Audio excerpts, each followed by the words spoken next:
salva de palmas.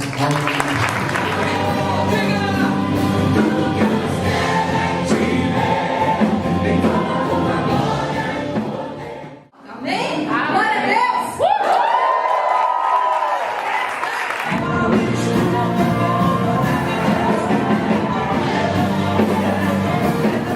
Trata de se colocar na presença dele, porque é com você que ele conta, é de você que ele precisa. O Ministério Casa de Louvor, salve a igreja, meu Pai do Senhor. Amém. Deus provê o fogo e eu o sacrifício. Deus provê o Espírito.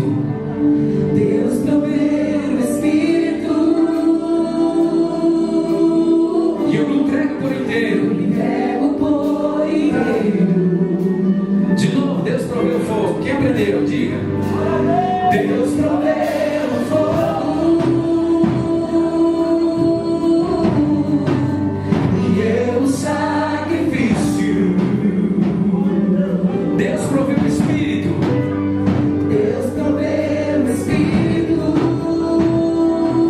E eu me entrego por inteiro. E eu me entrego por... Diga, enche-me. Enche-me, Deus. Enche-me, Deus. Enche-me, Deus. Enche-me. Diga isso. Enche-me, Deus.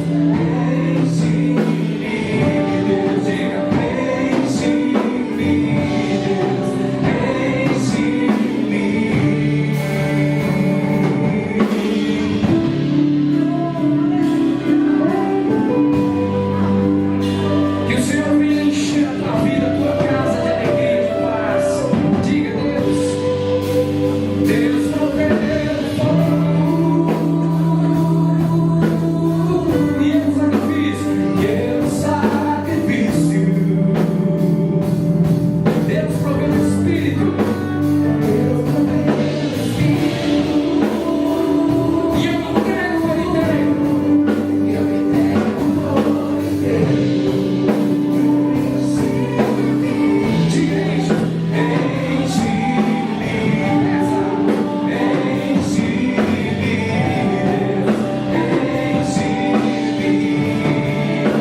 celestial.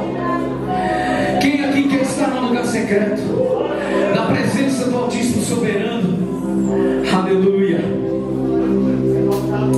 Então cante conosco essa canção e se aproximar de Deus e ter intimidade. Um relacionamento de intimidade é a melhor coisa que tem, porque ainda que o vento esteja soprando contrário, a mão dele traz bonança e tranquilidade sobre nós. E nessa noite é o que o Senhor tem trazido para você: calma e paz ao teu coração.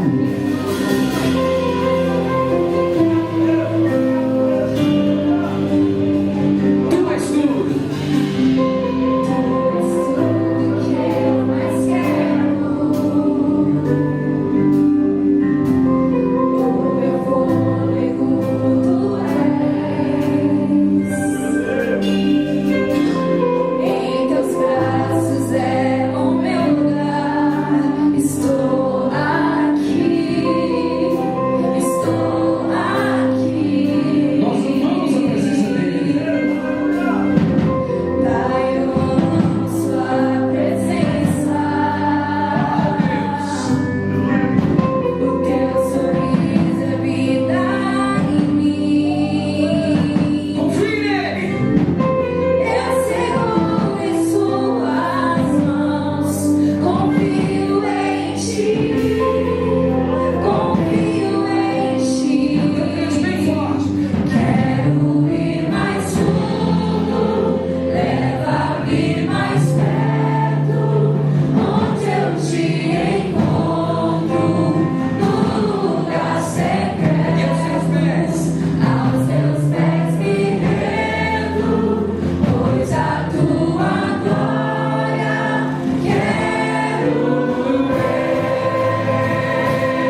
ter intimidade com Ele, para que nós venhamos o adorar em espírito e em verdade, porque quando nós adoramos em espírito e em verdade, Ele trabalha em nosso favor. Não somos merecedores da glória e da graça de Deus, mas o que é graça? Favor imerecido. E por isso Ele morreu, abriu mão da sua glória para morrer por mim, por você. E até mesmo o teu familiar que está afastado, você pode alcançar ele agora, com a tua intercessão, com o teu clamor, com a tua fé, com a tua esperança. Oh Deus, e nessa noite nós queremos te adorar, Senhor, por tudo que o Senhor é nas nossas vidas. Então cante assim, ó: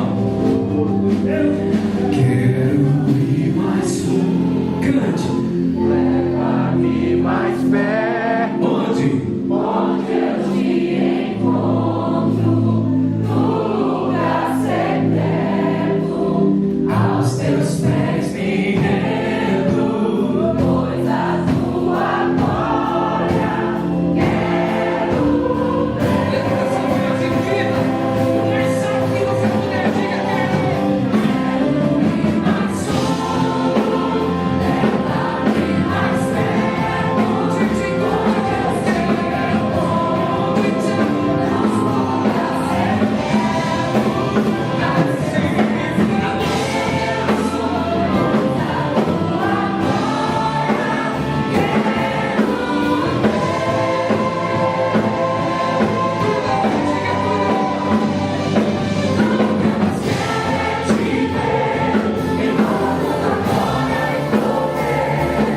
encontro, onde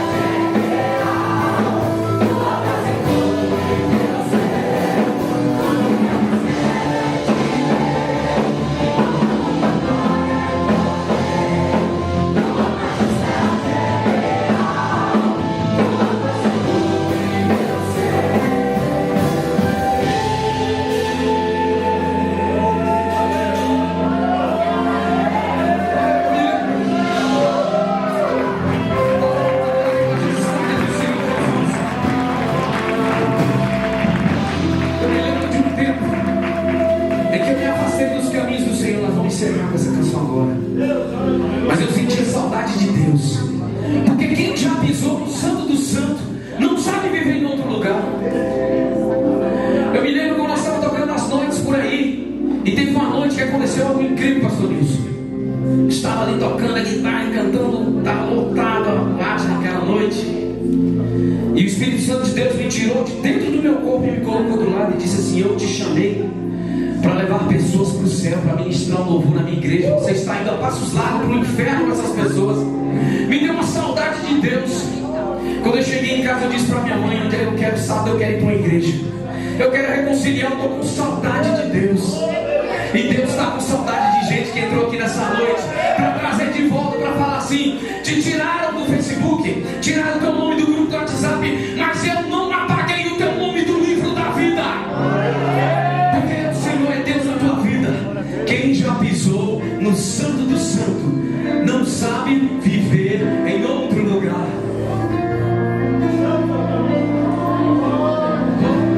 Oh, Senhor,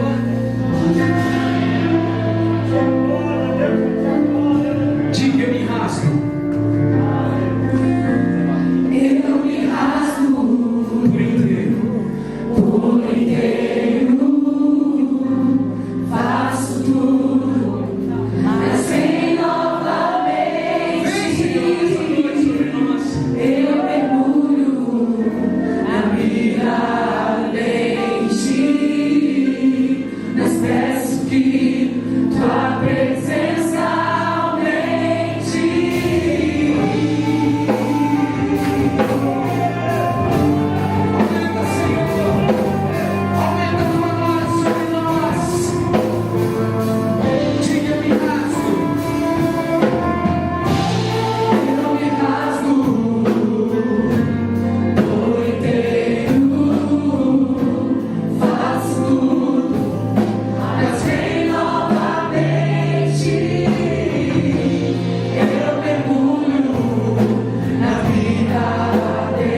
Esses dias eu estava pedindo uma letra ao Senhor. E eu não queria uma música, mas queria um hino que entoasse e louvasse o nome do Senhor. Já estava cantando por um tempo, alguns dias eram pedidos, e orei 1, 2, 3 semanas e a letra não vinha. Vinha muita música, mas vocês sabem, né? Nem toda música louva a Deus. E eu, essa daqui não, essa não, tá fora da palavra, sai pra lá. Até que o Senhor me deu uma letra simples, mas muito bíblica. Jesus, um cego e um paralítico. Esse Jesus que curou o cego e que curou aquele paralítico, hoje à noite ele está no nosso meio aqui. Quem pode levantar a mão e dar uma glória a Deus? É só mais um pouquinho de retorno, por gentileza. Glória a Jesus. Eu gostaria de pedir também um pouquinho mais de teclado nos pianos, um pouco mais de microfone, porque quando o Benjamin cantou com aqui, pouco eu ouvi ela, eu agradeço. Obrigado. Vamos cantar. Se você gosta de Bíblia, se prepare para adorar o nome do Senhor. Toda a glória é tua, Senhor.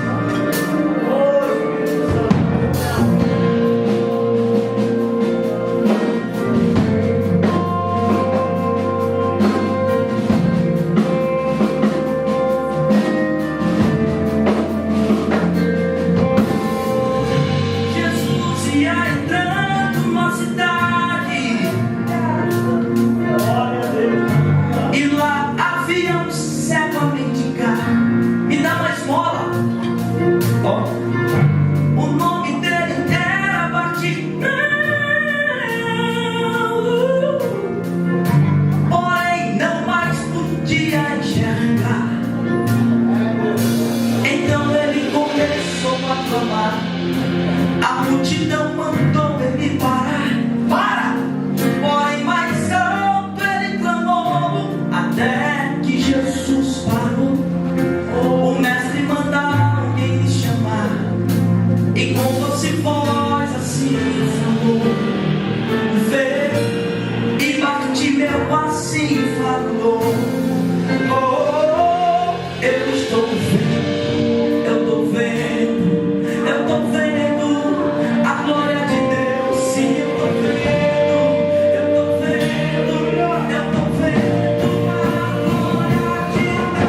dia ele...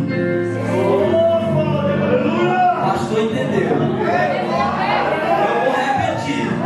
Se tu deu glória, porque o cego viu e o paralítico andou, se prepara para dar glória, porque ao terceiro dia ele ressuscitou.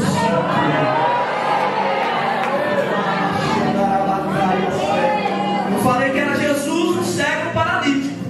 Já que não tem sobre o cego e o paralítico, agora é a melhor parte. Toca no irmão que está do teu lado. Meu irmão, a nossa esperança é porque ele está vivo. E só agora ele quem está vivo. Aleluia. Quem entendeu, quem entendeu, quem entendeu. Escuta essa parte. Você vai falar em língua e vai dar glória comigo aqui.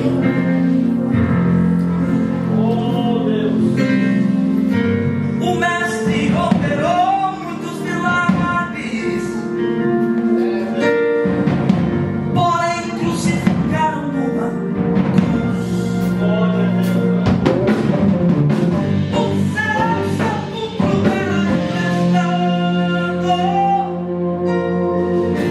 os crentes sepultaram meu Jesus.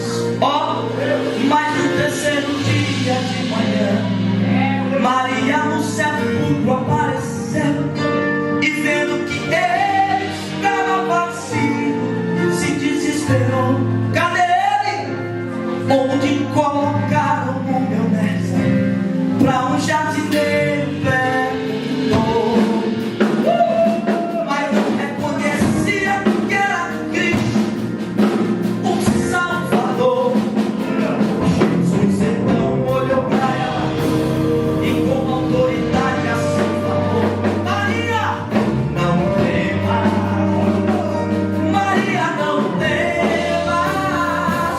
eu estou vivo, eu estou vivo, eu estou vivo, já ressuscitei, ele está vivo, vivo, vivo, vivo, vivo, vivo, vivo, ele vive, já ressuscitou, ele vive, meu Deus, e só agora quem está vivo, ele vive, quem está vivo, já ressuscitou, vivo, vivo, vivo, vivo, vivo, vivo, vivo, já ressuscitou.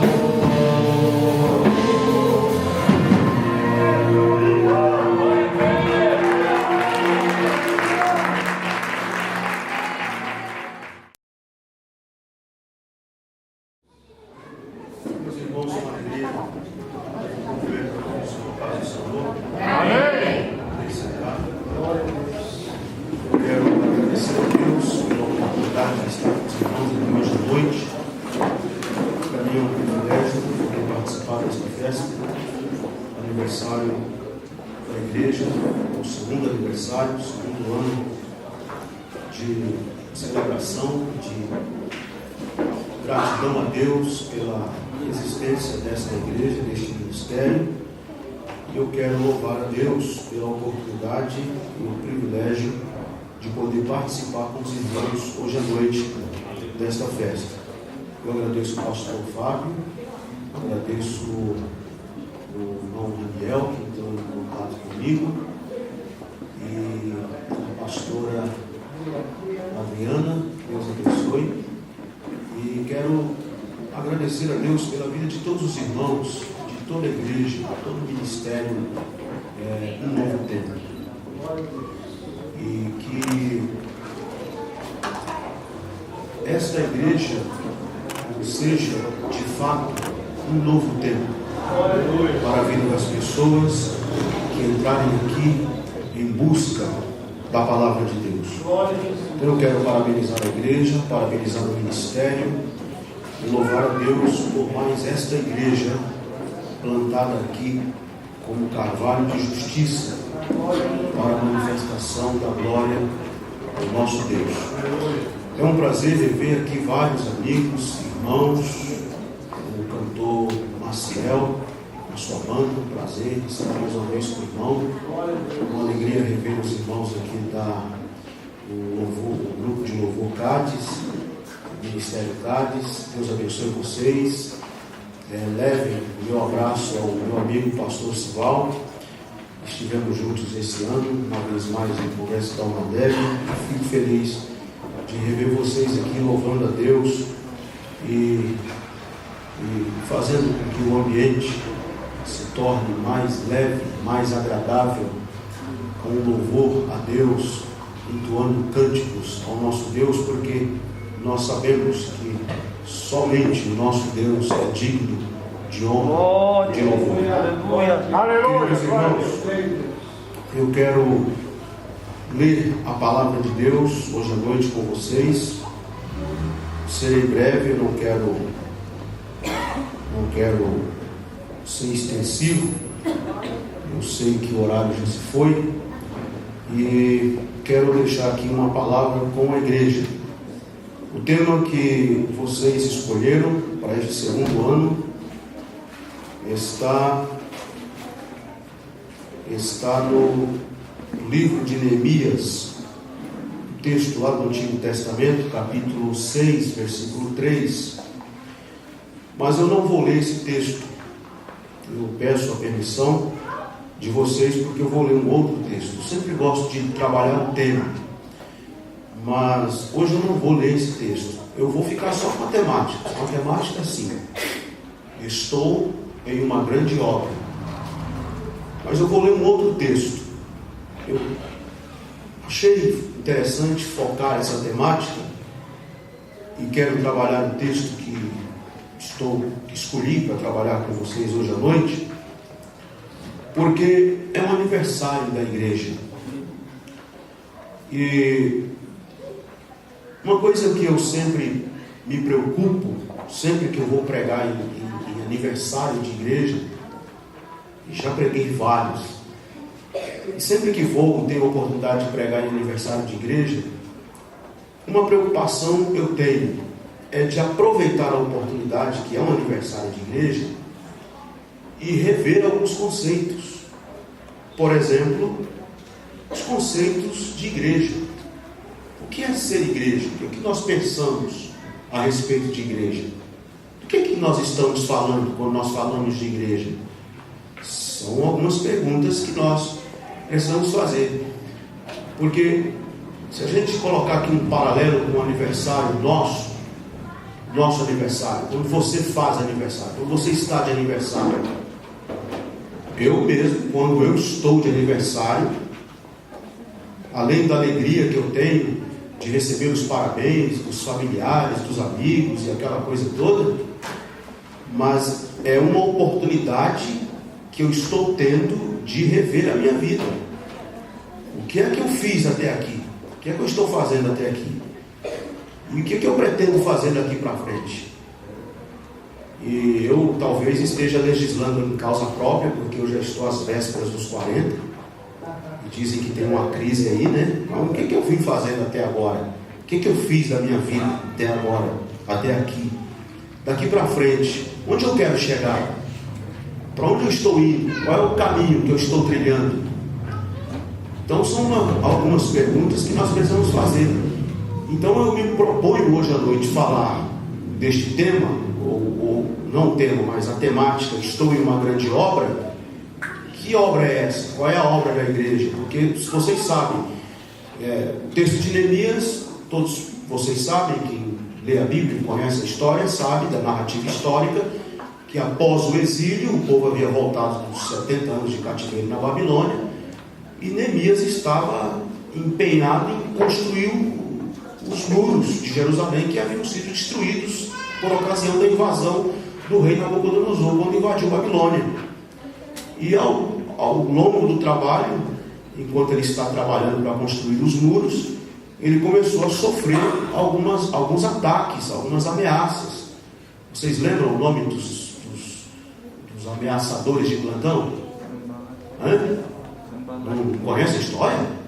Então vou ter que pregar o texto mesmo. Como é o nome do homem? Sanbalate, Tobias, Gesem. Começaram a desafiar Neemias, que nada, isso é fogo de palha, isso não vai dar certo. Isso aí, mesmo que vocês construam esse muro, mas vai vir uma raposa aí e ela só vai balançar a cauda assim e os muros vão cair. Mas que muro fraco é esse, né, que cai com a cauda de uma raposa? E aí Neemias diz: não, eu estou fazendo uma grande obra, eu não posso descer, eu não tenho que me envolver com você, eu não tenho que dar ouvido o que você está falando, Sanballat, Tobias, eu tenho muito o que fazer, eu não tenho que estar dando atenção às suas picuinhas, à sua inveja, às suas investidas, eu estou envolvido com a grande obra. A história é essa, a história e o texto, a narrativa é essa. Mas e hoje? O que isso tem a ver conosco hoje? Qual é a obra da igreja hoje? Nós, igreja hoje, o que estamos fazendo? Então abra a sua Bíblia no Evangelho de Jesus segundo escreveu Mateus, capítulo 9. Vamos pensar isso a partir de Jesus. Mateus capítulo 9, versículo de número 35 ao 38. Enquanto você acha, eu quero fazer uma propagandazinha rápida aqui. Se você interessar em acompanhar o nosso ministério, ser um parceiro do nosso ministério, siga-nos lá no Instagram, nilson.gomesoficial. Que aliás, dá tempo ainda, se você correr lá. Eu postei uma dica de leitura, que eu uso as redes sociais não só para postagens pessoais. As pessoas usam por inúmeros motivos. Eu não só postagens pessoais, eu gosto muito de escrever textos, reflexões, dar dicas de leitura. Eu sei que o nosso país e os brasileiros não são, leitura não é bem característica de brasileiro, mas eu ando aí tentando, meio que num sonho utópico, tentando influenciar os que estão perto de mim ou mais próximos de mim a ler. Vamos ler. Você quer mudar o Brasil? Enfia a cara nos livros, vamos ler. Então eu dei uma dica de leitura lá, e essa dica de leitura, esse livro, está valendo um sorteio. O sorteio vai ser amanhã, por isso que eu disse que dá tempo ainda você correr lá. O sorteio vai ser amanhã. O título do livro que eu indiquei a leitura e estou sorteando é Teologia da Adoração. Quando Deus é manipulado pela igreja. Pode isso? Deus manipulado pela igreja? Teologia da Adoração. É um texto muito interessante para ministros de louvor, para cantores, para músicos em geral e para toda igreja. Porque, irmãos, um dos temas que não era para ser polêmico, não era, mas um dos temas que tem sido controverso, tem sido alvo de polêmicas hoje em dia, é o louvor, a música e a adoração. O que é música do mundo? O que é música de Deus? É música do mundo por causa da letra ou por causa do artista que não professa a nossa fé, que está cantando, executando aquela música? O que é música do mundo? O que pensamos sobre o mundo? Tem muitas letras sendo cantadas na igreja que, se você analisar a letra, é mundana, totalmente mundana. Uma letra que agride Deus, torce o texto bíblico, uma letra que é contrário ao Evangelho de Jesus, e sendo cantado na igreja, e o povo falta pouco subir nas paredes, como se fosse um hino assim, que louvor a Deus. E se você prestar atenção na letra, é uma assinte à glória de Deus. E tem muita música cantada aí por artistas aí fora, seculares, que, se você prestar bem atenção na letra, eu acho que tem alguma coisa a nos dizer. Nós precisamos rever alguns conceitos sobre música, sobre louvor, sobre adoração. Então eu indiquei esse livro, eu já li ele, e é um livro interessantíssimo e urgente para nós hoje. Passa lá, tem as regrinhas lá, seguir, curtir, comentar, indicando 3 amigos que gostam de ler. Só não vale, depois que ganhar o livro, ou se não ganhar, de seguir de novo. Segue para ganhar, ou para concorrer, depois de segue. Mas enfim, Mateus capítulo 9, versículo de número 35. Quem achou, diga amém. Amém. E percorria Jesus todas as cidades e povoados, ensinando nas sinagogas, pregando o evangelho do reino e curando toda sorte de doenças e enfermidades. Vendo ele as multidões, compadeceu-se delas, porque estavam aflitas e exaustas, como ovelhas que não têm pastor. E então se dirigiu a seus discípulos: a seara na verdade é grande, mas os trabalhadores são poucos. Rogai, pois, ao Senhor da seara que mande trabalhadores para a sua seara. Amém. Aleluia. Meus queridos irmãos, um dos destaques do cristianismo é que o cristianismo lida com conceitos. Nós cristãos lidamos com conceitos. Nós não somos uma religião ritualística, não se desenvolve a partir dos rituais, embora nós temos rituais dentro do cristianismo, como por exemplo o batismo em águas, a ceia do Senhor, são rituais. Mas a nossa fé não se baseia, a nossa fé não parte de pressupostos ritualísticos.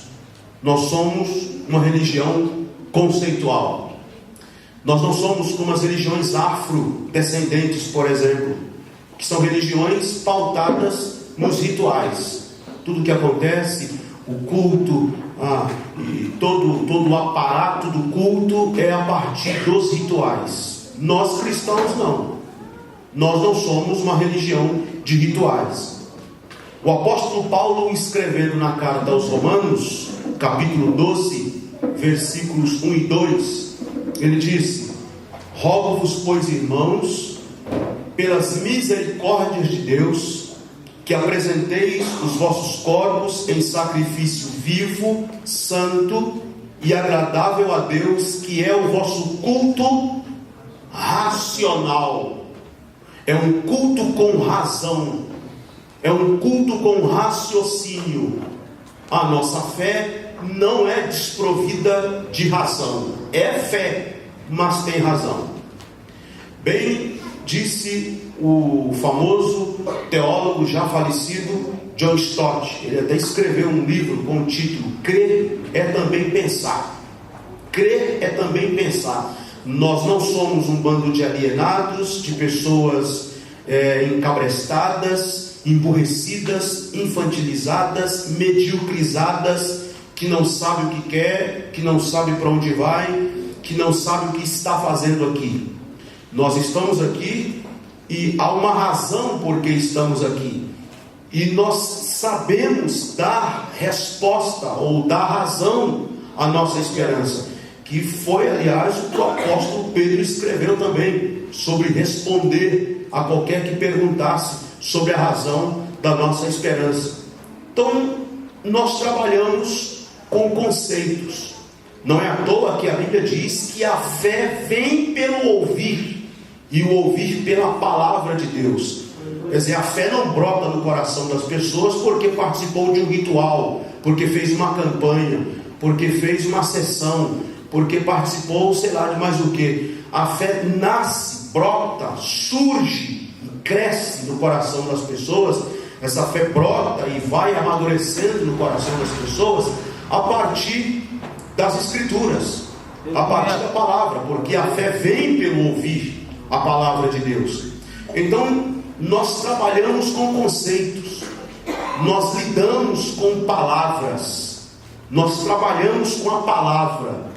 Não é à toa que nós somos considerados no mundo como o povo do livro. Sabia disso? Que nós cristãos somos considerados o povo do livro?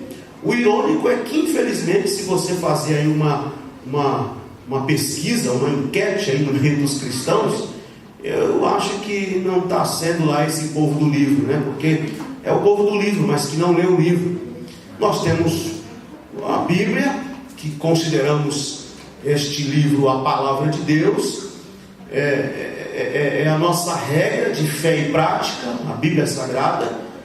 Não tem desenho aqui, você pode desfolhar ela do Gênesis ao Apocalipse, a não ser que seja uma Bíblia infantil, mas a Bíblia que você tem aí não tem figurinha, não tem quadrinho para você pintar com lápis de cor, não tem fotos ou fotografias.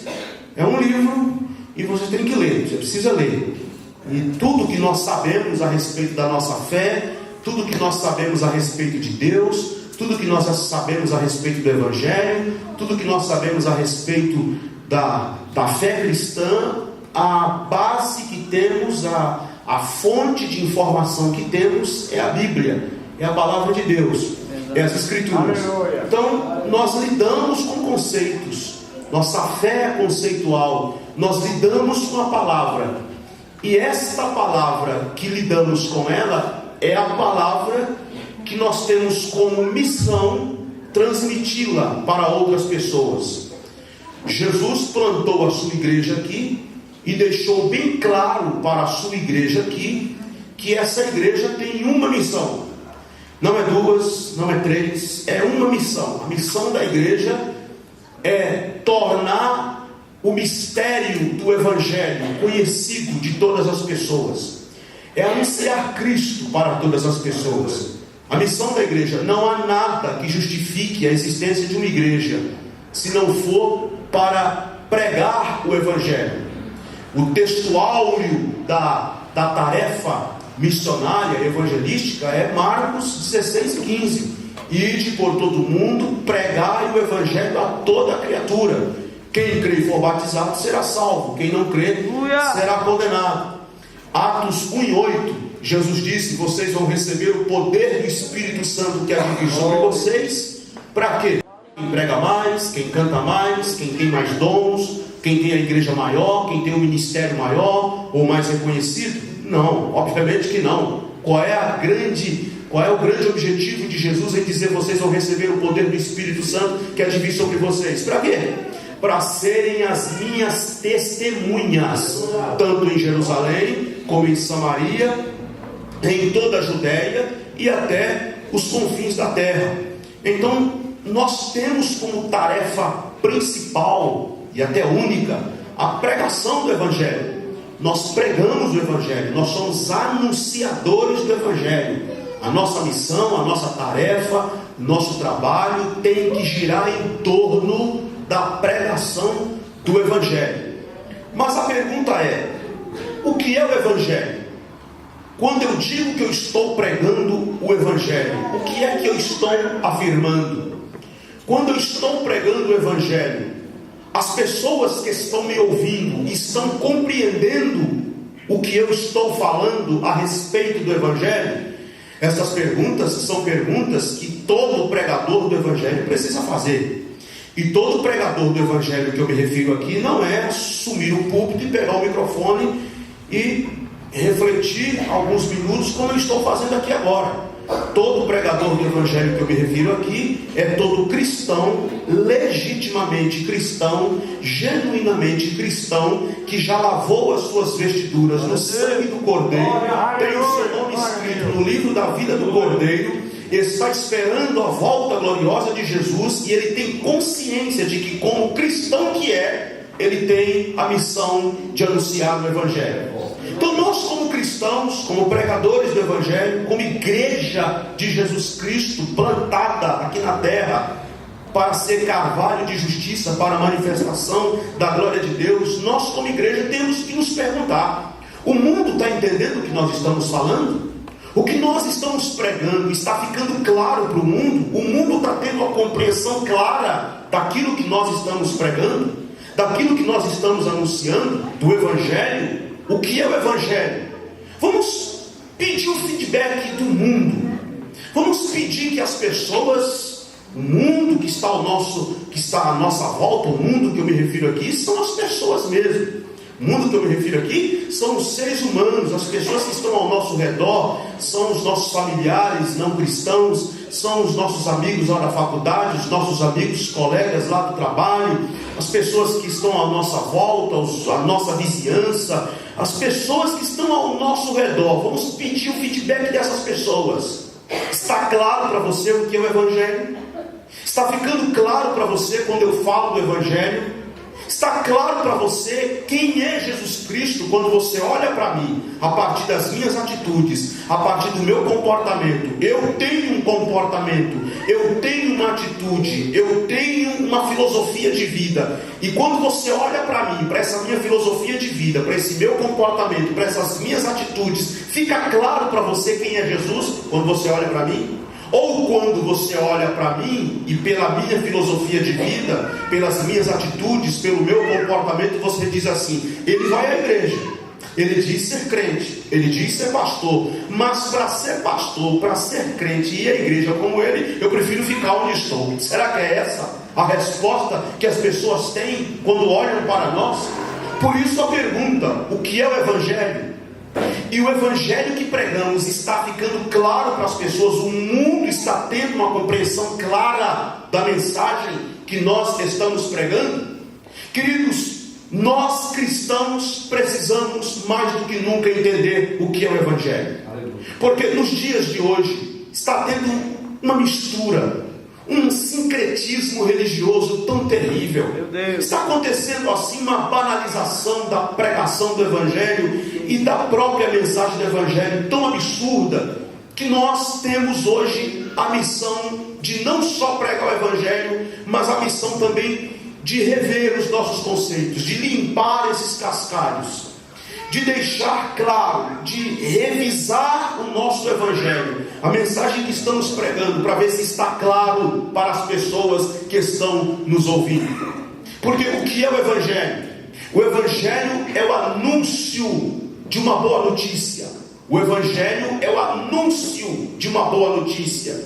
E que boa notícia é esta? A boa notícia que temos a anunciar a todos os homens é que Jesus Cristo esteve aqui entre os homens. Jesus pregou justiça, pregou paz, pregou amor, viveu de forma nobre e digna, andando com pessoas que eram desclassificadas ou pessoas má vistas pela sociedade daquela época. Mas Jesus se empenhou e trabalhou por aquelas pessoas, se envolveu com mulheres de moral duvidosa, resgatou a dignidade destas mulheres quando esteve com elas, mostrou o reino de Deus e a inauguração deste reino de Deus para um ladrão que estava ao seu lado, à beira da ânsia da morte. Ele disse: hoje estarás comigo no paraíso. E Jesus, que viveu aqui assim, que pregou justiça, pregou paz, pregou amor, não ficou preocupado em fazer um arrumadinho no seu discurso para se dar bem com as elites políticas e religiosas do seu tempo. Nunca fez um acordo político com Herodes, com Pilatos, com César. Nunca ficou preocupado em amenizar o discurso para não ficar mal na fita com os religiosos do seu tempo. Ele foi na contramão e pregou o Evangelho e anunciou o reino de Deus. E a morte de Jesus Cristo na cruz, ele que foi condenado, covardemente condenado e pregado em uma cruz, a morte de Jesus na cruz, Deus usou para ser o resgate e a salvação de toda a humanidade. Isso é o Evangelho. Amém. O que é o Evangelho? É o anúncio de uma boa notícia. Qual é a boa notícia? Jesus Cristo veio ao mundo, pregou paz, amor, justiça, perdão, foi à cruz. Deus usou a morte de Jesus, o seu Filho, na cruz, para ser a salvação de toda a humanidade. E agora, depois da morte de Jesus na cruz, e depois de Deus usar essa sua morte substitutiva, sua morte, seu sacrifício vicário na cruz do Calvário para ser a salvação de toda a humanidade, você não precisa mais andar culpado. Você não precisa mais andar debaixo de maldição. Você não precisa mais andar debaixo do medo. Por que não? Porque toda culpa, todo medo, toda escravidão, todo pecado foi desfeito, foi rasgado, foi desestruturado pelo sangue de Jesus Cristo vertido na cruz do Calvário. O que é o Evangelho? O Evangelho é a boa notícia que todos os homens e mulheres podem ter paz com Deus. O que é o Evangelho? O Evangelho é a boa notícia para homens e mulheres culpados, que a culpa foi posta sobre Jesus no ato da cruz, e a justiça de Jesus foi posta sobre nós. O que é o Evangelho? O Evangelho é a boa notícia para homens e mulheres debaixo de maldição, que toda maldição foi estrangulada por Jesus Cristo na cruz do Calvário, e nós podemos hoje andar livres, dizer que estamos livres, e finalmente estamos livres pelo sangue de Jesus vertido na cruz do Calvário. Isso é o Evangelho. Então, quando nós pregamos o Evangelho, nós anunciamos o Evangelho, nós anunciamos as boas novas, a boa notícia a todos os homens, a todas as pessoas. Nós estamos pregando o Evangelho, nós estamos anunciando o Evangelho. E aí vem uma pergunta. A pergunta é: qual é o grande segredo da mensagem cristã? Qual é o grande segredo do cristianismo? Qual é o grande segredo da longevidade do cristianismo? Porque nós já temos mais de 2000 anos de história.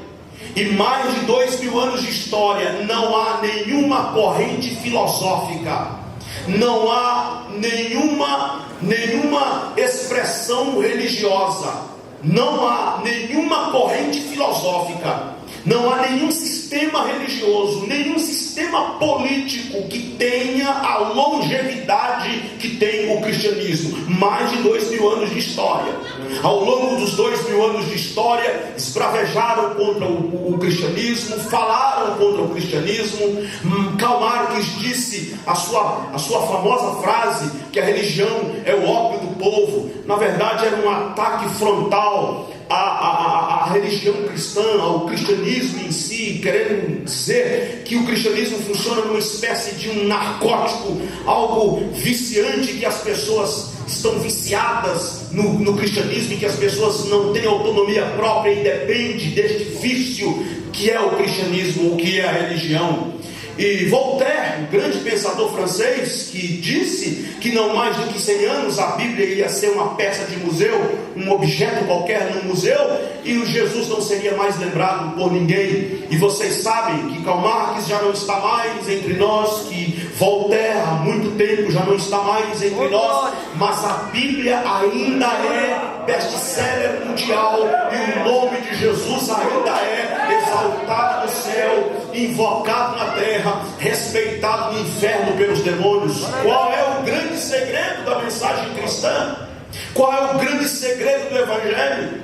O que é que torna a mensagem cristã tão cativante, tão atraente? O que é que faz com que esta mensagem seja uma mensagem tão empolgante? O que é que faz? Algumas pessoas podem sugerir respostas do tipo: não, o segredo do cristianismo é que vocês pregam o alívio da culpa, e nós somos seres humanos sempre culpados, nos sentimos sempre culpados, então vão à igreja de vocês, ouvem uma mensagem que prega o alívio da culpa, e as pessoas vão para lá, as pessoas se identificam com isso, e as pessoas então aderem ao movimento de vocês. Mas não é este o segredo, porque os consultórios dos psicanalistas e dos psicólogos também têm terapias que oferecem tratamentos para o alívio da culpa. Não é esse o segredo. Qual é o grande segredo? Outros podem dizer: não, é porque vocês pregam e prometem o céu.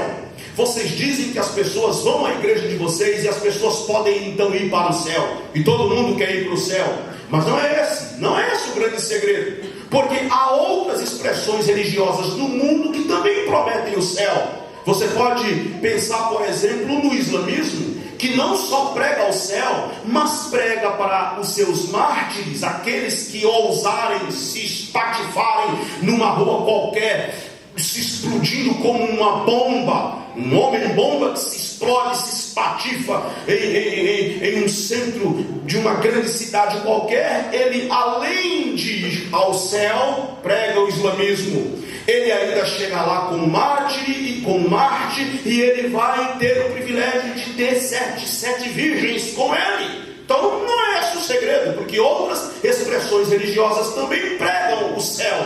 Se está correto do ponto de vista bíblico e teológico, como nós compreendemos, é outra discussão. Mas que eles pregam o céu também pregam o céu.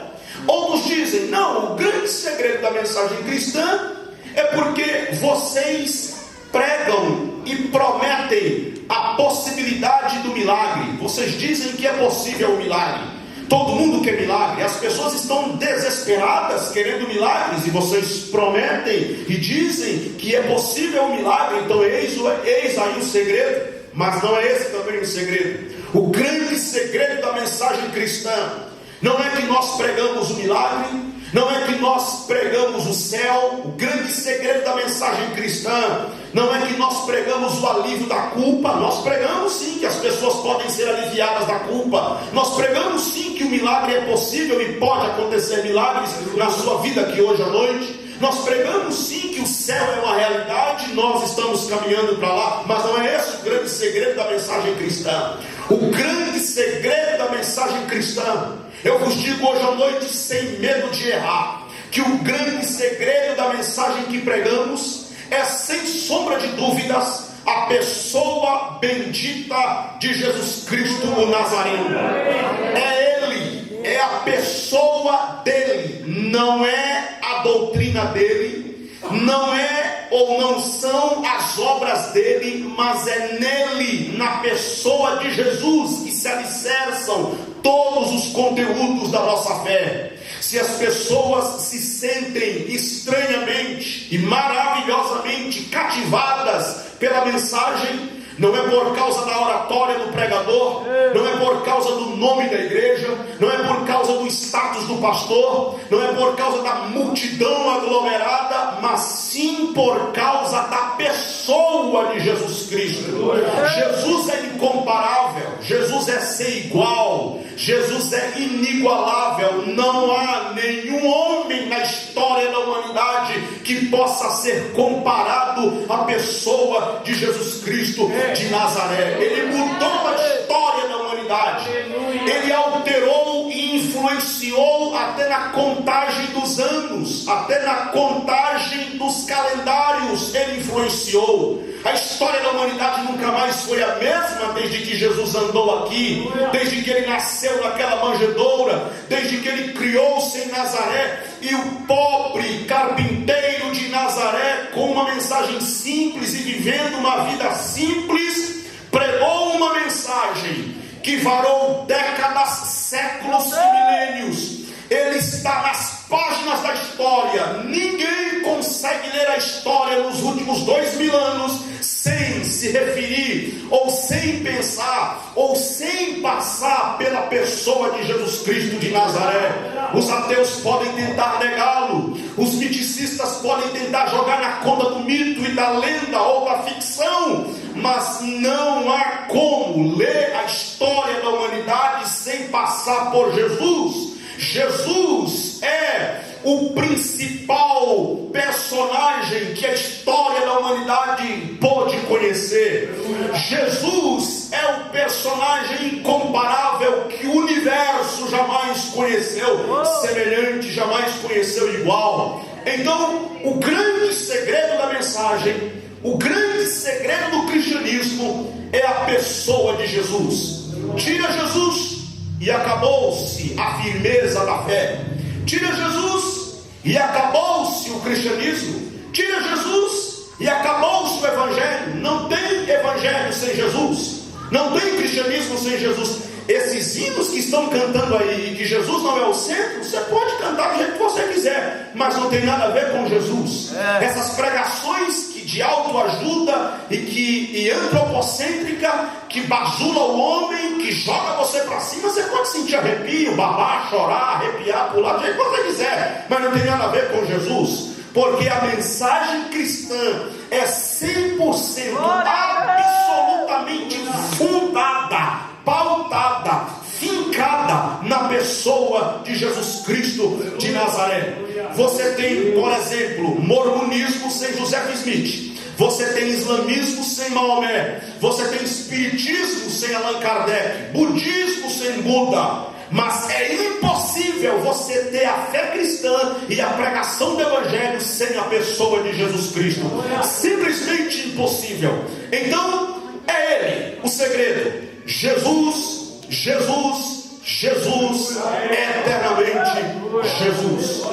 E é sobre a pessoa de Jesus, sobre a vida de Jesus, sobre os valores de Jesus, que eu quero rapidamente, já estou caminhando para encerrar aqui, discorrer o meu sermão, na verdade, vou fazer um resumão aqui do meu sermão, para apresentar a vocês, de que essa grande obra que a igreja está envolvida, é a obra de Jesus, é a mensagem de Jesus, são os valores de Jesus. Se nós não estamos radicalmente, preste bem atenção, se nós não estamos radicalmente envolvidos com a obra de Jesus, com os valores de Jesus, com o reino de Deus, com o evangelho de Jesus, nós estamos fazendo qualquer coisa, menos a obra de Deus. Estamos sendo qualquer coisa, menos igreja. Genuinamente igreja, ela é absolutamente envolvida, radicalmente envolvida com a causa do evangelho, com a causa do reino. E a primeira coisa interessante que eu quero compartilhar com vocês aqui a respeito de Jesus, é que Jesus não permitiu que o tamanho dos desafios dele lhe roubasse a paixão. Jesus não permitiu, enquanto viveu aqui, enquanto fez a obra do Pai, ele não permitiu que o tamanho dos desafios dele, que os obstáculos que estavam diante dele, que as dificuldades que estavam diante dele lhe roubasse a paixão, lhe arrefecesse a paixão. Por que eu estou dizendo isso? Por causa do versículo 35. Olha o que diz Mateus 9,35. E percorria Jesus todas as cidades e povoados, ensinando nas sinagogas, pregando o evangelho do reino. E percorria Jesus todas as cidades e povoados. A pergunta é a seguinte: como foi que Jesus fez isso? Como foi que ele percorreu todas as cidades, todos os povoados, todas as sinagogas, pregou o evangelho, ensinou nas sinagogas e pregou o evangelho do reino? Como foi? Porque o texto é claro, Mateus usa esta expressão, e percorria Jesus todas. Vejam que essa expressão todas é uma expressão muito forte. Ele percorria todas as cidades. Como foi que ele fez isso? Porque primeiro, Jesus viveu num tempo um tanto quanto diferente do nosso, tempo muito difícil e muito diferente do nosso hoje. Nós, por exemplo, hoje conhecemos os mais diversos tipos de automóveis, conhecemos os mais diversos tipos e as mais diversas maneiras de transportes. Por exemplo, eu agora há pouco estava em São Paulo, já estou aqui, e vou dormir hoje à noite, e amanhã já estou em São Paulo. Veja onde está São Paulo, distância de Brasília, São Paulo para Brasília. Nós entramos num carro e dentro de poucos minutos estamos, dependendo da distância do lugar onde você vai, você está naquele lugar pretendido. Em poucas horas, dependendo da viagem que você está fazendo, você está. Jesus não tinha carro. Aliás, não é que Jesus não tinha carro, não existia carro nos dias de Jesus. No máximo, o lombo de um animal. E o único registro que temos de Jesus montado em um animal foi quando ele entrou na sua entrada triunfal em Jerusalém, montado em um jumentinho. Não mais. Depois, o texto nos diz, em outras ocasiões, quando ele atravessava de um lado para o outro do mar da Galileia, a bordo de um barquinho, mas pense num barquinho precário. Não são essas lanchas como você conhece hoje, como nós conhecemos hoje. Não são esses barcos sofisticados como nós conhecemos hoje. Um barquinho precário, muito precário, nos dias de Jesus, há mais de 2000 anos atrás. Então veja, o contexto de Jesus era um contexto agropastoril. As coisas eram muito difíceis. A locomoção, imagine as distâncias que tinha que se caminhar a pé. Os grandes estudiosos e pesquisadores dizem que nos lugares onde Jesus morou e trabalhou, existiam aproximadamente 400 povoados. Aproximadamente 400 povoados. O texto diz que ele foi em todas as cidades e povoados. Como que ele andou todas essas cidades e povoados? Não existia carro. Ele tinha 12 discípulos, mas aqueles 12 discípulos não tinham entendido direito ainda a sua mensagem. Mesmo depois dele ter ido à cruz, ter ressuscitado, eles ainda estavam confusos com relação ao reino de Deus. Tanto que em Atos capítulo 1, versículo 3, o texto diz que Jesus ficou mais 40 dias falando com eles após a sua ressurreição. E quando Jesus tocou de novo no assunto do reino de Deus, eles não entendiam nada. Olharam para Jesus e pensavam que Jesus estava falando numa dimensão político-estatal. E perguntaram: Senhor, é neste tempo que o Senhor vai restaurar o reino a Israel? Olha a cabeça deles. E Jesus diz: não, isso não tem nada a ver comigo. Não lhes compete saber os tempos e as datas que o Pai estabeleceu pela sua própria autoridade. E aí o versículo 8: mas recebereis o poder do Espírito Santo que há de vir sobre vós, e então serão as minhas testemunhas, tanto em Jerusalém, como em Samaria, em toda a Judéia e até os confins da terra.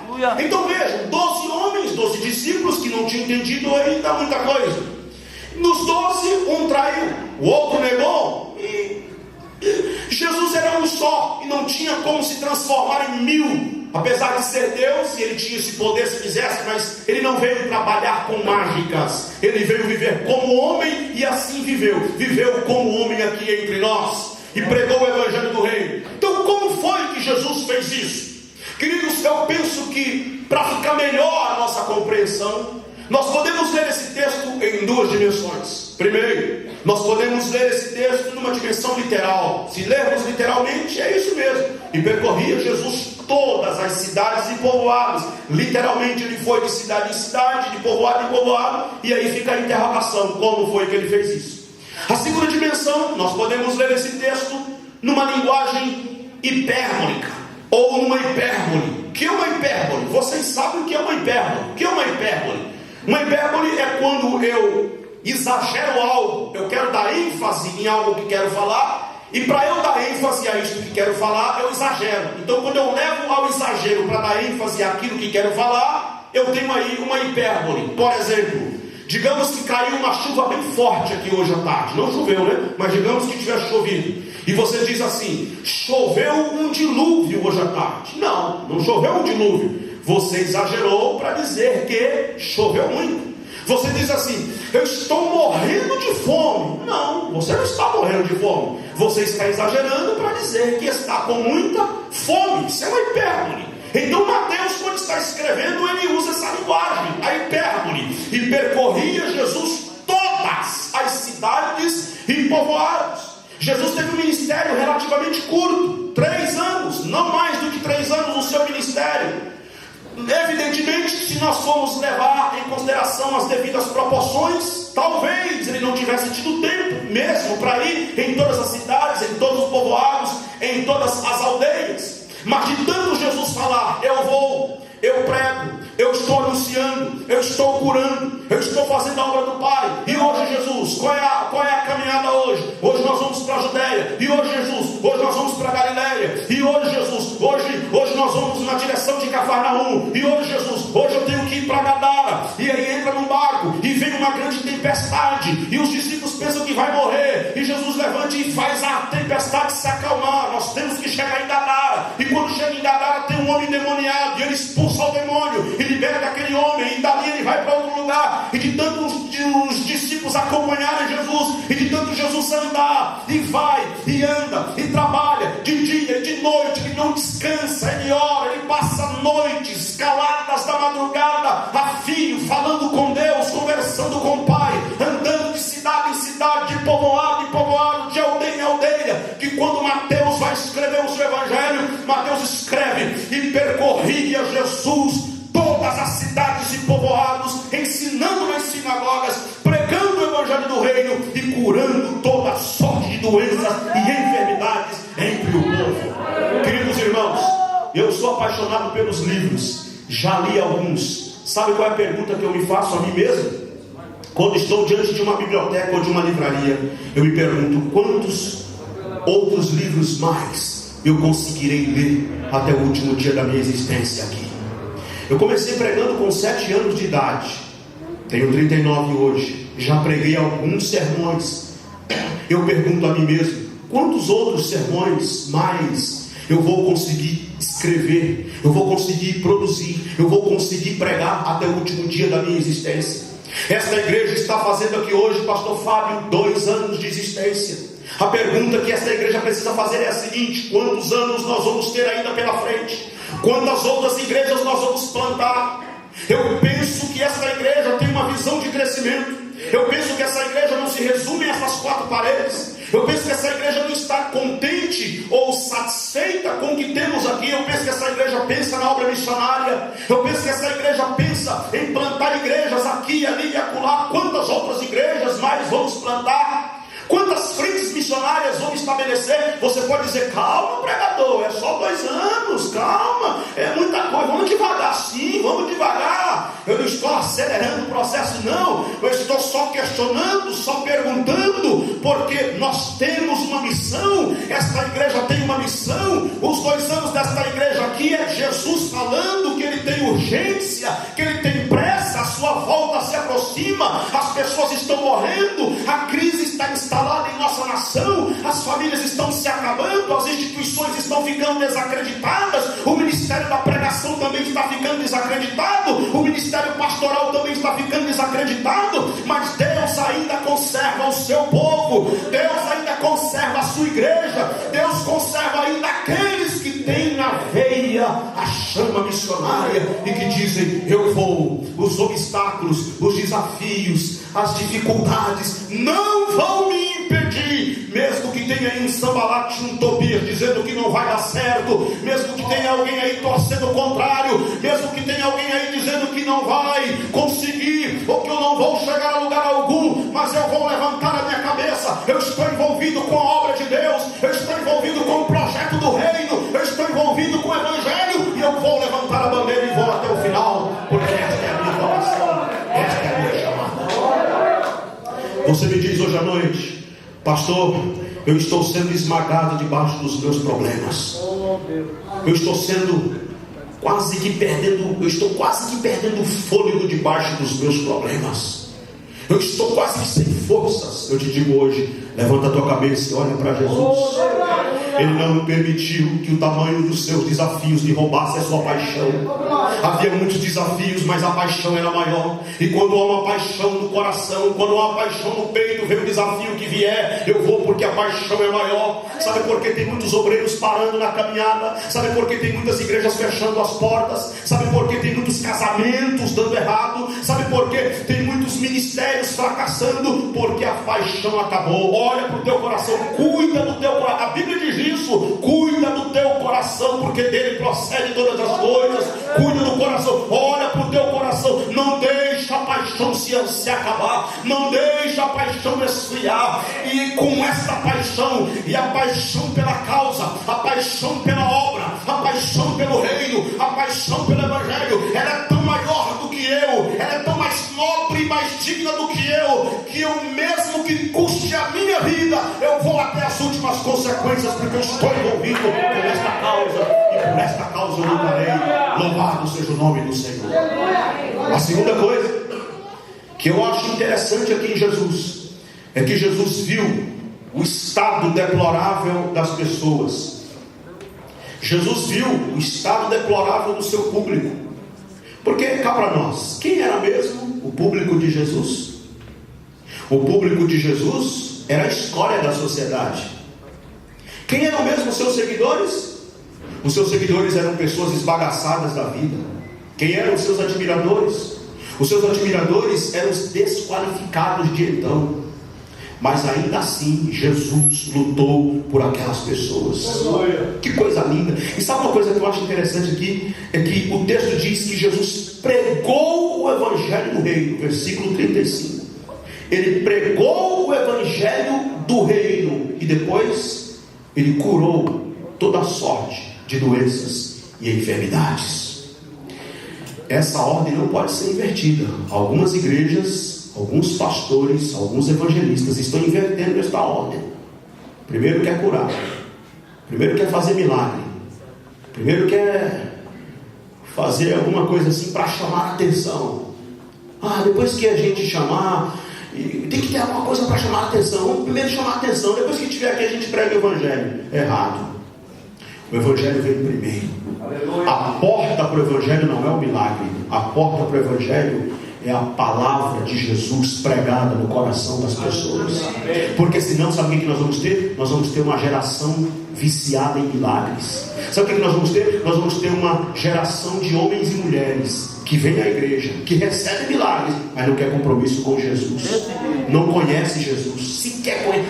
E já está acontecendo. O que nós temos aí, veja os programas evangélicos na televisão e no rádio, o que mais se fala hoje é em milagres. As pessoas estão indo atrás sim de milagres, mas pergunta se elas conhecem Jesus, pergunta se elas têm um relacionamento pessoal, íntimo com Jesus. As pessoas não têm e não querem ter. Não é só que não tem, não querem ter. Sabe por quê? Porque o estilo de Jesus, a vida de Jesus é desestabilizadora. É desestabilizadora. Olha o convite de Jesus: se alguém quiser vir após mim, negue-se a si mesmo. Vamos usar a linguagem da garotada. Olha as ideias de Jesus. Quer vir comigo? Negue-se a si mesmo, tome a sua cruz e siga. Então assim, seguir Jesus é um desafio a desestabilizar-me em mim mesmo. Seguir Jesus é um desafio a abrir mão das minhas zonas de conforto, abrir mão do meu eu, a negar a mim mesmo. Não é negar a minha humanidade. Jesus não está mandando negar a humanidade.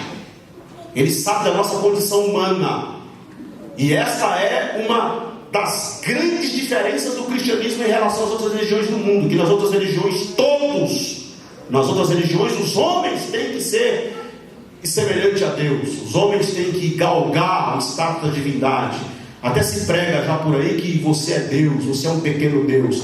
Isso não é a mensagem cristã. A mensagem cristã é ao contrário. Sendo ele Deus, não teve por usurpação ser igual a Deus. Aniquilou-se a si mesmo e tomou a forma de servo, e achado na forma de homem, humilhou-se até a morte, e morte de cruz. Se eu quero seguir a Jesus, eu tenho que abrir mão das minhas zonas de conforto, negar a mim mesmo. Não é negar a minha humanidade, é negar o meu eu, negar a minha arrogância, negar a minha prepotência, é ir na contramão da lógica do mundo. Porque a lógica do mundo qual é? A lógica do mundo é o mais forte grita mais alto, o mais esperto no trânsito corta à frente de todo mundo, o melhor na pancada, se o outro discutir com ele porque ele passou na frente, sai do carro e briga no trânsito, e o mais forte, o que tiver mais força no braço, ou o que tiver armado, resolve a parada. Essa é a lógica do mundo. Eu falo A, você fala B, falou de mim, eu vou atrás, eu tiro satisfação. Essa é a lógica do mundo. A lógica do Evangelho de Jesus é outra. No Evangelho, negue-se a si mesmo, tome cada dia a sua cruz e siga-me. Jesus prega o Evangelho. Depois que ele prega o Evangelho, depois que ele mostra os valores do Evangelho, os princípios eternos de Deus, os valores e os princípios eternos do reino de Deus, ele vai curando as pessoas. Porque aí é uma consequência. Porque Jesus mesmo disse isso a nós, todos nós: ide por todo mundo, pregar o Evangelho a toda criatura. Quem crer e for batizado será salvo, quem não crer será condenado. E estes sinais seguirão aos que creem. Sabe o que estão fazendo hoje? As pessoas estão correndo atrás de sinais. As pessoas estão seguindo os sinais. Estão revelando ali, eu vou lá. Está dando dente de ouro para lá, então eu vou lá. Por quê? E as pessoas estão indo atrás de sinais. Jesus disse o contrário: os sinais seguirão aos que creem. Se você crê em Jesus, se você absorveu os valores do Evangelho de Jesus, se você está envolvido radicalmente com a causa do Evangelho, você não precisa correr atrás de milagre nem de sinal. Pelo contrário, eles vão atrás de você. Os sinais te seguem, os milagres te acompanham. Esta é a mensagem do Evangelho de Jesus. 3. Jesus teve compaixão das multidões que estavam no estado emergencial. Jesus teve compaixão das multidões que estavam no estado emergencial. Veja o versículo de número 36. Vendo ele as multidões, compadeceu-se delas, porque estavam aflitas e exaustas, como ovelhas que não têm pastor. Que coisa tremenda!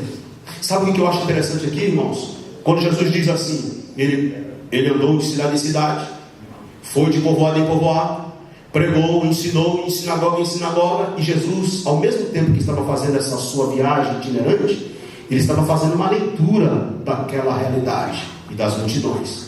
E sabe qual foi a conclusão que Jesus chegou? Aquelas multidões estavam como ovelhas que não têm pastor.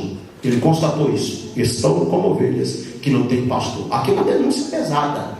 E a denúncia aqui é para quem? Para a multidão ou para o pastor? Para quem pega mais isso aqui? Para o pastor? Não é para o pastor? As multidões estão exaustas. O texto diz que das multidões Jesus ficou com compaixão. Sentiu compaixão das multidões, porque estavam aflitas e exaustas como ovelhas que não têm pastor. O que Jesus estava fazendo? Jesus estava denunciando um sistema religioso que já não respondia mais à realidade daquele povo. Jesus estava denunciando um sistema religioso que já não respondia mais aos dramas daquela multidão. Tinha sinagoga? Tinha escriba da lei? Tinha sacerdote? Tinha sacerdote. Todo sábado eles estavam na sinagoga. Tinha templo? Tinha ritual? Tinha sacrifício? Tinha festa? Festa da Páscoa, festa dos Pentecostes, festa do tabernáculo, tinha festa. Israel é um país festeiro, os judeus é um povo festeiro. Tinha festa, tinha ritual, tinha música, tinha dança, tinha vinho, tinha pregação na sinagoga, tinha leitura da lei, tinha sacerdote, escriba, fariseu e saduceu, tinha toda a estrutura religiosa, mas não respondia mais aos dramas da multidão. As pessoas continuavam morrendo, as pessoas continuavam aflitas, as pessoas continuavam sem respostas para elas mesmas. Amém. Queridos irmãos, eu fico com o coração afundado dentro do peito quando eu olho para o nosso país, quando eu olho para o nosso Brasil. Não obstante a crise econômica que nós já estamos vivendo, a crise política que estamos vivendo neste país, ninguém é sério, não dá para confiar em ninguém, não dá para acreditar em ninguém. Tudo é a base do trambique, tudo é a base da propina, tudo funciona à base da corrupção, tudo é a base de favores. E aí nós olhamos para a igreja evangélica brasileira e perguntamos: cadê a igreja?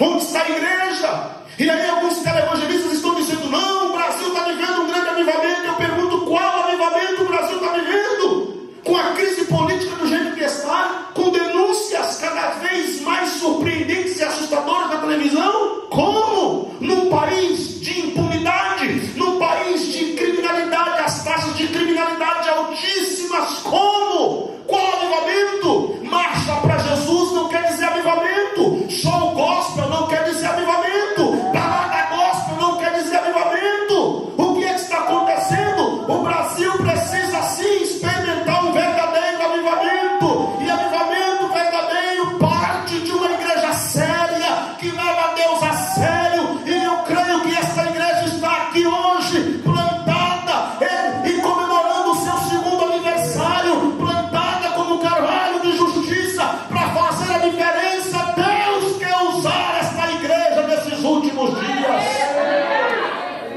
Pastor, nós estamos começando, é apenas o nosso segundo ano, nós não temos muita gente, nós não temos muita força, mas o cristianismo sempre foi um movimento de poucas pessoas. O cristianismo sempre foi um movimento de donas de casa, de pescadores rudes e rústicos. O cristianismo sempre foi um movimento de homens e mulheres simples, porque quem poderia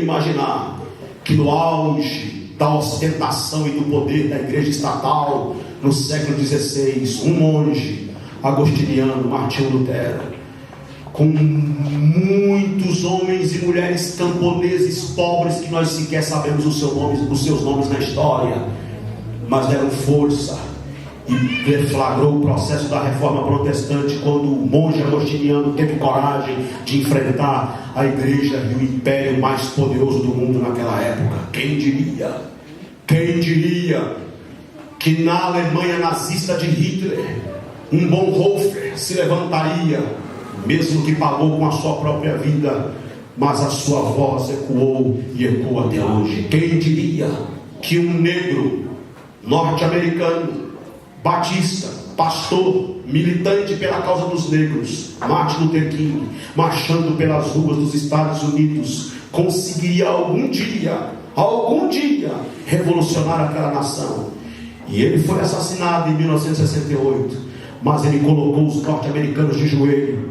E pela primeira vez na história dos norte-americanos, o presidente passado foi um negro. Claro que não se resolveu o problema do racismo no mundo ainda, no mundo, não só nos Estados Unidos, no mundo, mas um grande passo já foi dado.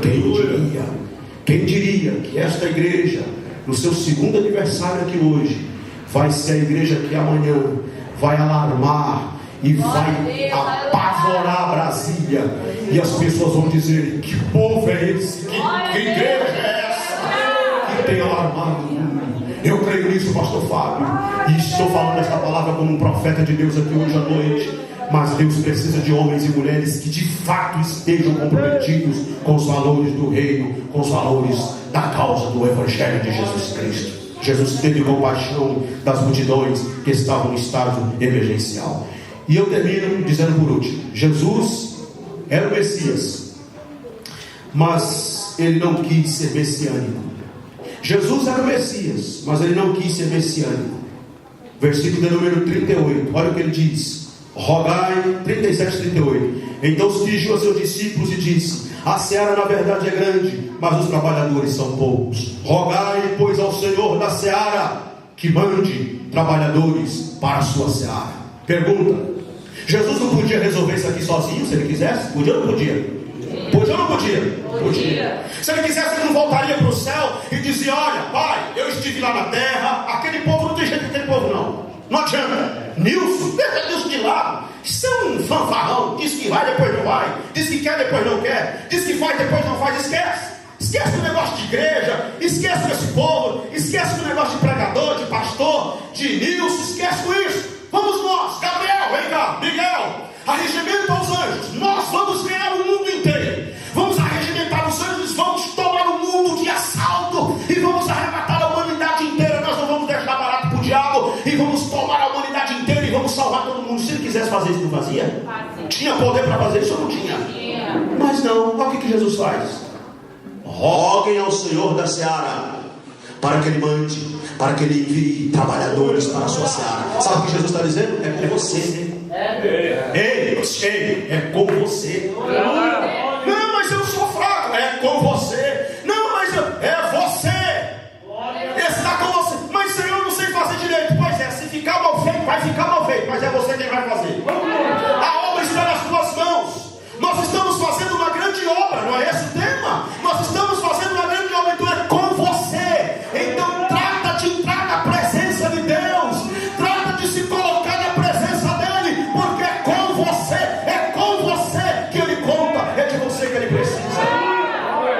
E olha, irmãos, essa tarefa é uma tarefa tão nobre, mas é tão nobre que a Bíblia diz que os anjos queriam fazer isso.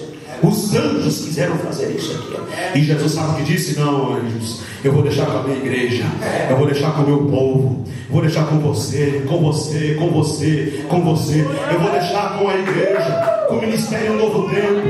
Eu vou deixar com o pastor Fábio, eu vou deixar com vocês. É com vocês, vão e façam, vão e pregam o Evangelho, limpem os leprosos, curem os enfermos, expulsem os demônios. De graça recebeste, de graça vocês não. Vão pelo mundo todo, anunciem o Evangelho. É com vocês. Aleluia! Irmãos, sinceramente, às vezes eu tenho, não sei se, eu não sei, não é que eu não sei, eu sei. Não sou só eu.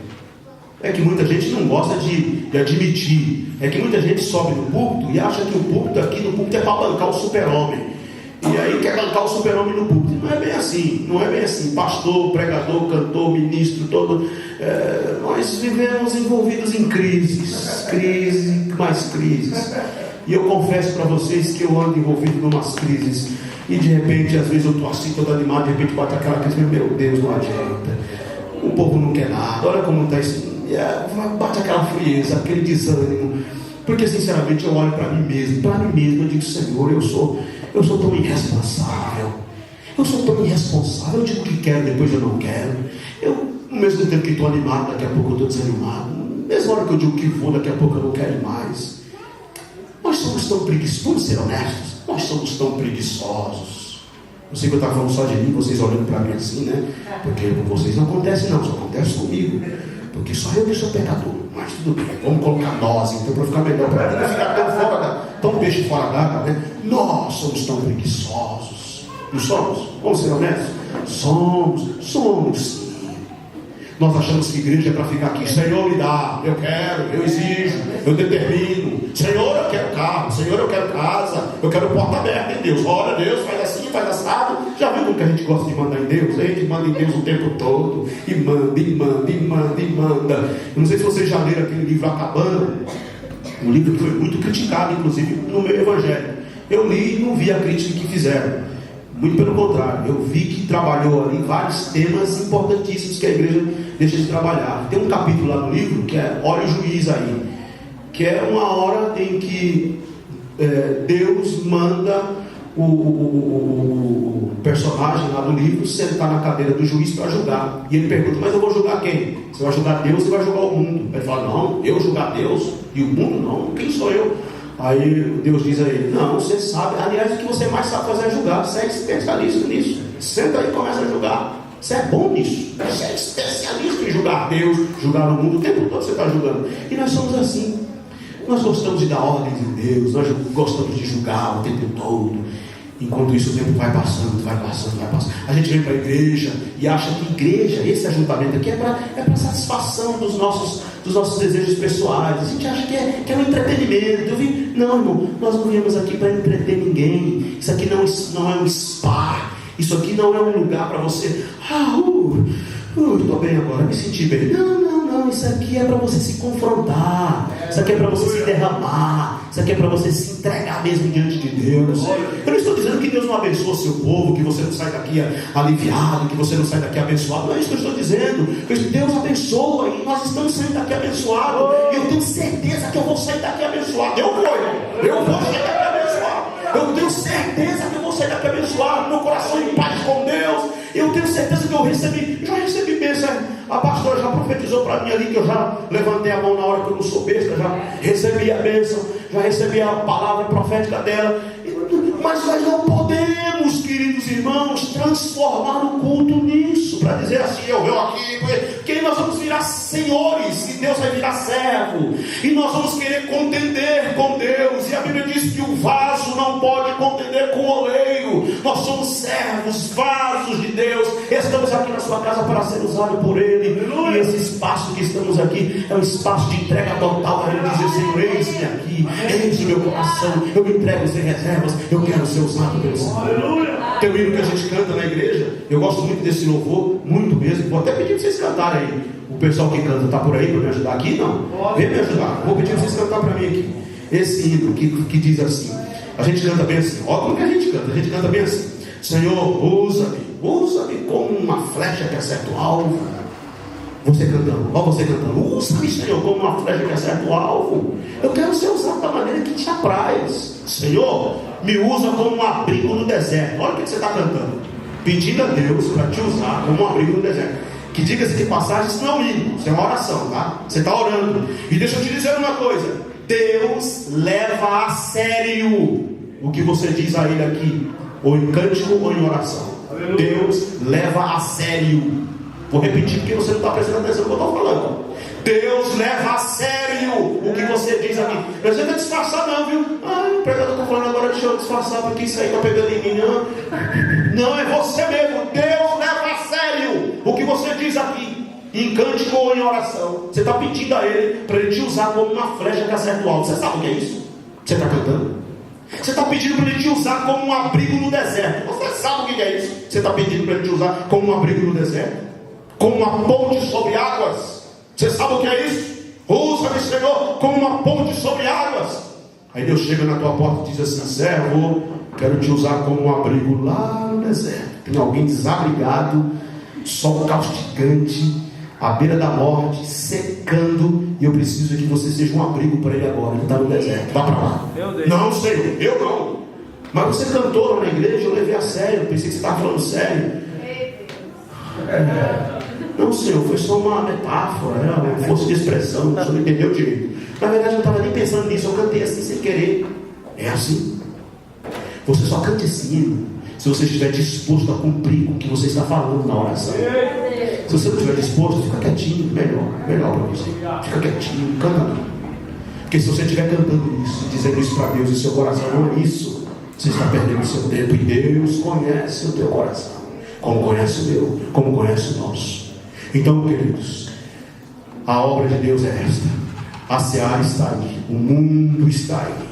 Como disse John Wesley, quando foi expulso de todas as igrejas na Inglaterra, John Wesley disse: o mundo é a minha paróquia, as praças são os meus púlpitos.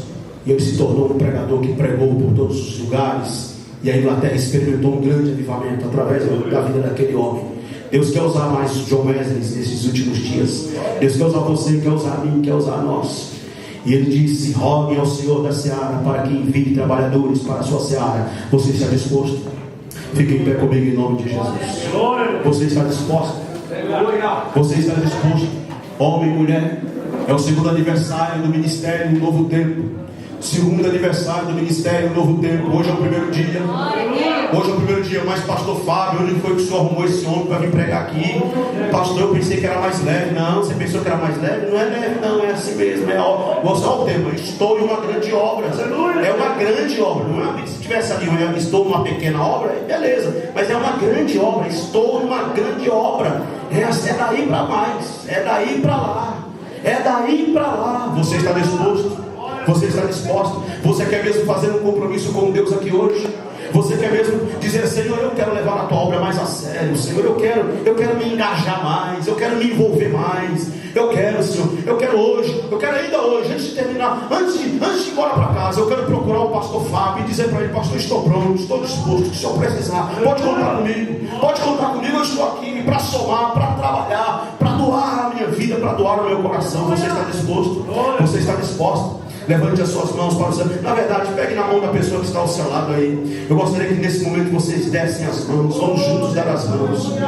E mais uma vez vou repetir: nós vamos cantar esta canção, mas eu quero que você só cante se você estiver disposto. Só cante se você tiver coragem. Só cante se este for o teu coração. Se não for, não cante. Não cante. Ore e diga assim: Senhor, me ajuda. Eu não posso cantar esse hino, Senhor. Pode dizer isso. Pode dizer: Deus ouve. E Deus compreende a sua sinceridade. E Ele vai amar essa sua sinceridade. Senhor, eu não estou disposto, eu não estou pronto ainda para cantar esse hino. Eu não posso ainda cantar usa-me como uma ponte sobre águas. Eu ainda não posso cantar usa-me como um abrigo no deserto. Eu ainda não estou preparado. Mas o Senhor me dá graça, o Senhor me prepara, o Senhor me levanta, o Senhor me capacita, o Senhor me fortalece, me ajuda, porque eu quero cantar esse hino de coração. Eu quero, Senhor, que este hino seja a minha oração. Eu quero que o Senhor me use de verdade. Se for o teu coração, cante. Se não for, apenas ore e diga: Senhor, me capacite, me levante na tua presença, porque eu ainda não estou preparado e eu preciso da tua bênção. Vamos louvar o Senhor.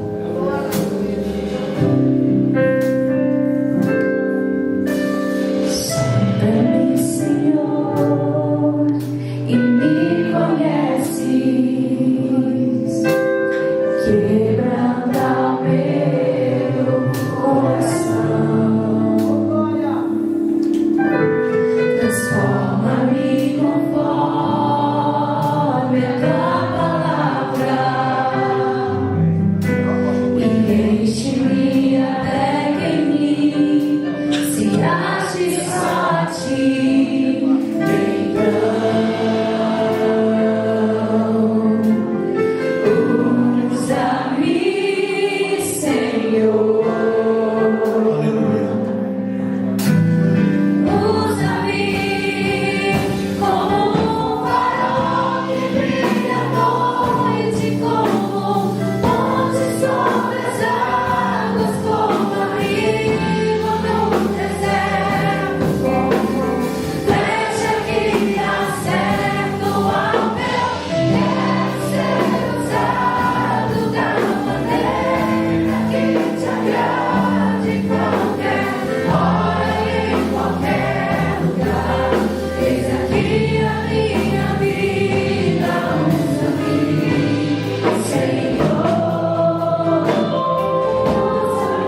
seu coração, que está dizendo: Senhor, é isso. É isso. Eu quero, Senhor, eu quero de verdade. Dá-me força. Sai do seu lugar e vem aqui à frente. Sai do seu lugar e vem aqui à frente, que eu quero orar por você. Você que está dizendo: Senhor, eu não posso